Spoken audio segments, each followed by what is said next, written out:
Je vais tenter une petite expérience, c'est-à-dire de faire cette vidéo en français et en anglais.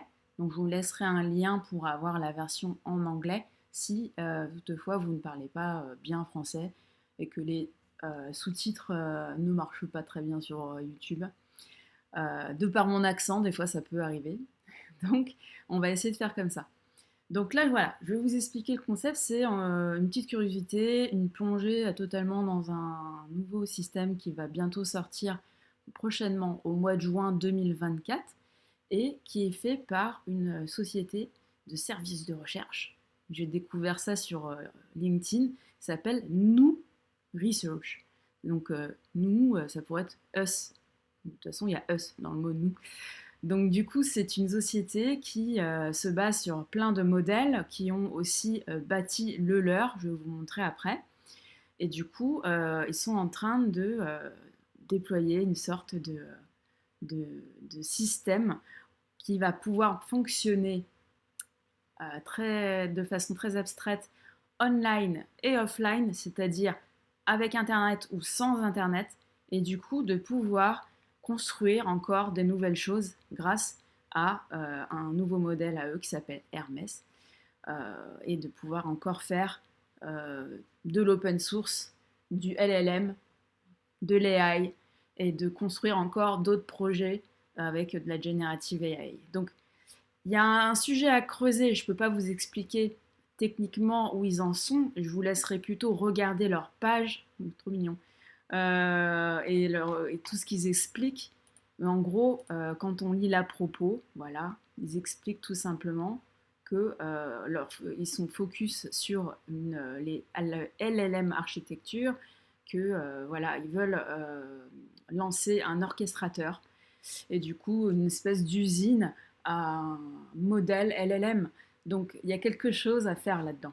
Donc en allant plus loin, je suis tombée aussi sur leur X, ex-Twitter, donc fil d'actualité, où ça va nous expliquer qu'ils ont déjà construit une espèce de simulateur de monde. Et si je vous montrer ça à la fin, c'est complètement fou. J'adore parce que c'est vraiment un petit peu à l'ancienne, quand on était dans les années 80-90, où on pouvait rentrer des lignes de commande pour avancer dans une histoire dont on était le héros. Donc voilà, il y a plein de choses qui sont en train de se construire autour de leur société. Donc Nous Research, voilà, ça c'est leur site officiel où ça explique où ils en sont, les recherches qui sont en cours, leur objectif, tout simplement, et donc l'usine qui est en cours de construction. Je vous laisserai voir la vidéo qui explique très clairement en quelques minutes, en 2-3 minutes, leur projet. Et donc du coup, il va falloir attendre encore quelques semaines pour voir vraiment le lancement de la forge. Du coup, on attend un petit peu, mais là, on a déjà l'accès à tout ce qui va être inclus dans cette forge, c'est-à-dire, voilà, ils ont fait le simulateur, ils sont en train de partir de beaucoup d'autres modèles data AI, dont Mistral. Mistral qui est un petit peu français quand même. Donc voilà, sont en train de créer Hermès là.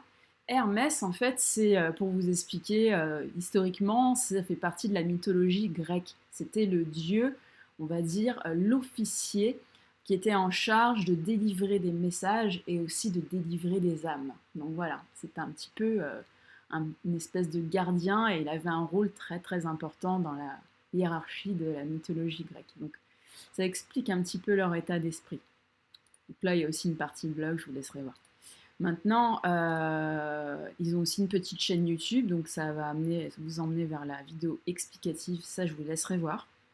Et là, on va rentrer dans le monde du simulateur, de monde, d'univers, quoi. Donc, je vais vous faire une petite démo. On va pouvoir se connecter soit à GitHub ou soit à Discord. Moi, je vais me connecter via GitHub à travers les commandes qui nous sont données. Donc, si on tape Help,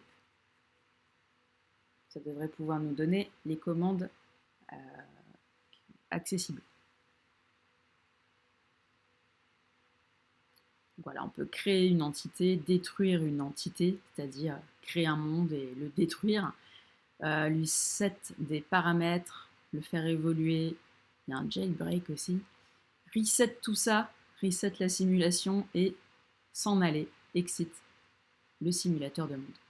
Donc les entités qu'on peut créer, c'est un univers, une galaxie, une étoile, une planète, une vie, une civilisation, une technologie, des phénomènes, des concepts abstraits. Voilà. Les paramètres, on a le temps, l'espace, l'énergie, la matière, la physique. Donc, tout ça, on peut faire plein de choses. Donc si je fais un set de paramètres dans la liste qui nous est donnée avec une entité, ça peut faire des choses. Donc en fait, on fait un peu du code là, de la simulation de code. Donc on va déjà essayer de faire un create life. Alors là, il est en train de créer la vie dans l'univers. Donc on voit qu'il fait pas mal de choses. Il injecte des réactions chimiques. La vie émerge.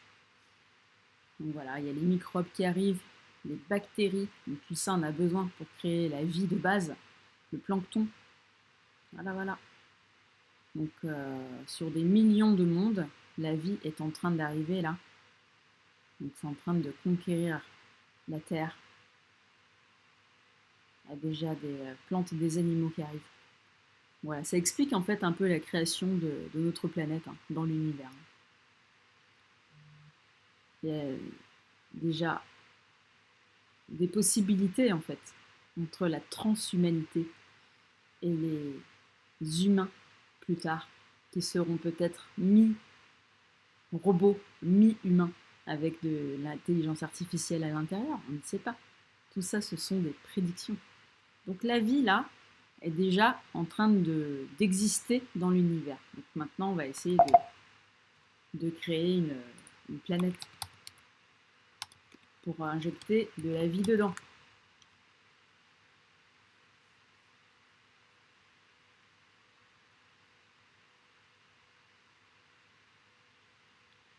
Voilà.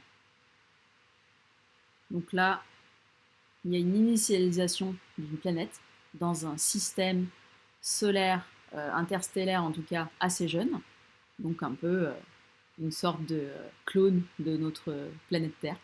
Donc voilà, il y a pas mal de choses. Il y a des océans, des continents qui sont en train de commencer à se créer.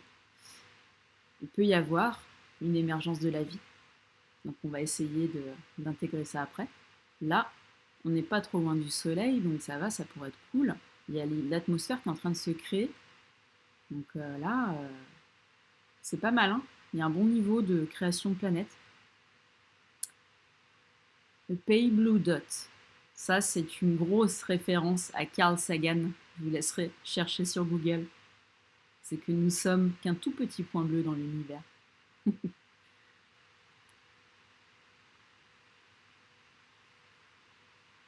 Qu'est-ce qu'il va nous dire?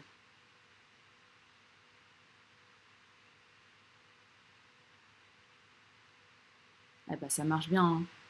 C'est ça, en fait, hein, la logique de la chose, là. Hein. On est en train de faire un bon cocktail avec tout ce qu'il faut pour qu'on ait une vie capable de respirer. Là, si je lis les choses et que je vous traduis un petit peu. Ça se passe bien. Les océans et les mers commencent à devenir pas mal, avec des choses vitales dedans pour permettre la vie aussi sous-marine et permettre donc que des créatures sous-marines intègrent les continents, donc la vie terrestre. Donc il y a les plantes là qui viennent d'arriver là. Des amphibiens qui sont en train de faire des œufs, donc ça veut dire qu'il y a une reproduction.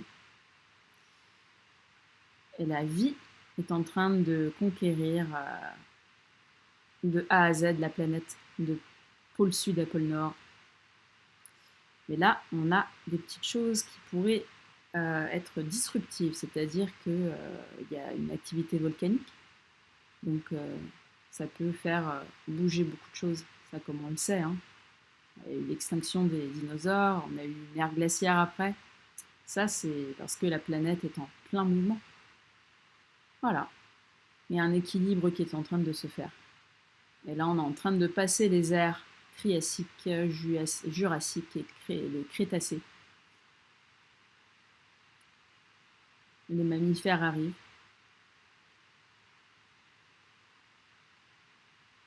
C'est toute la vie des dinosaures. Et Ptéranodon. Ptéranodon, c'est les espèces de gros volatiles, espèces de chauves-souris géantes là. Voilà.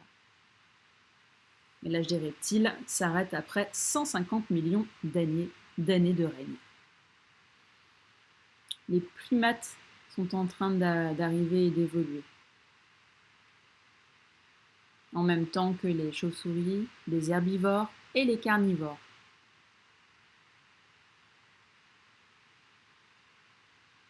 Les oiseaux arrivent.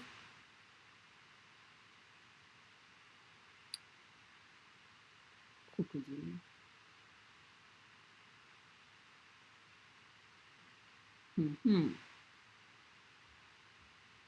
On a l'émergence des baleines. Ok. On va laisser faire. Hein. On est en train de construire notre monde, donc c'est une simulation. Ça veut nous faire comprendre que l'origine de l'humanité provient essentiellement du continent africain.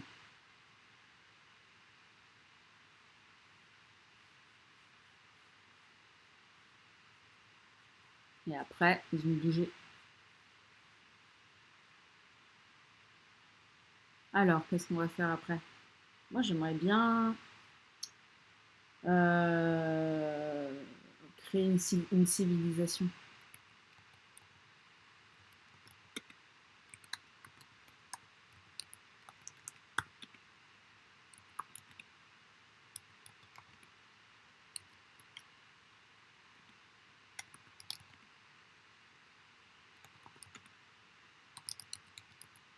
Là, je dis de créer une civilisation et d'injecter de l'intelligence artificielle à travers les années.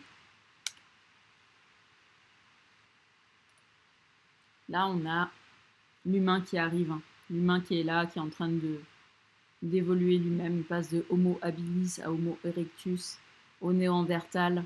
Et les Néandertals, du coup, vont prendre le pouvoir sur toute l'Europe et l'Asie centrale.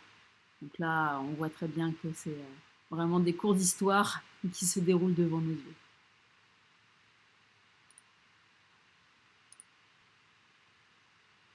Donc là, on a déjà une première civilisation humaine qui est en train d'arriver, avec l'émergence de l'écriture, la métallurgie, des sociétés, qui est en train d'évoluer, et que du coup, l'humain devient dominant. Là, on a maintenant les premières villes qui arrivent en Mésopotamie, en Égypte, en Inde, en Chine. Et tout ça permet de créer les lois, les taxes, les mythes, les premières mathématiques basiques, l'astronomie. Donc ça, c'est juste énorme. Les calculs. Donc voilà, on avance, on avance, on avance. L'âge d'or islamique a permis d'accélérer les mathématiques et l'ingénierie. Donc il y a une idée de niche qui permettrait peut-être un jour de faire penser les machines.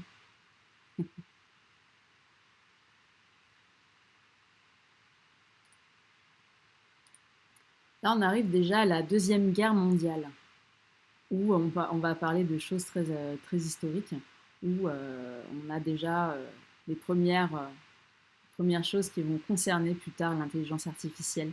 Et on a le test de Turing. Le test de Turing, c'est quand on ne peut plus faire la différence entre l'humain et la machine. À partir de là, il y a des choses qui peuvent émerger encore. Mais c'est vrai que si on ne peut plus faire de distinction, le test de Turing est passé. Ce qui est intéressant ici, c'est de lire qu'il parle de personnes, de grands théologistes et surtout de Ada Lovelace qui avait créé le premier ordinateur. Donc c'était une femme. Mais du coup, c'est quand même important de le savoir. Donc là, ça parle aussi de John McCarthy, qui avait organisé la première conférence sur l'AI. Donc voilà, c'est génial. En fait, ça apprend beaucoup de choses. Bon, là, il a un petit peu bugué, mais si vous allez un peu plus loin, ça peut aussi créer des scénarios pour faire de la transhumanité, c'est-à-dire de mélanger l'AI à l'humanité, qui va permettre peut-être de coloniser d'autres planètes et du coup d'aller établir des contacts avec d'autres civilisations intergalactiques. Donc tout ça, en fait, ça peut paraître un petit peu de la science-fiction, ça va loin, mais en fait, ça peut apprendre énormément de choses à des jeunes qui tombent sur ce genre de simulateur avec des tas de modèles de données. Et du coup, ça apprend énormément sur l'histoire, sur la création du monde, et ça permet de répondre peut-être à quelques questions existentielles. En tout cas, moi, je suis très très optimiste de ce genre de projet. Donc voilà, je voulais vous faire découvrir ce Sim World Simulator. Et du coup, bah, si vous avez des questions ou quoi que ce soit, n'hésitez pas à me contacter, puis surtout à vous abonner pour que vous puissiez voir d'autres curiosités de code tels que ce genre d'outils. Allez, à bientôt et je vous souhaite de bonnes recherches.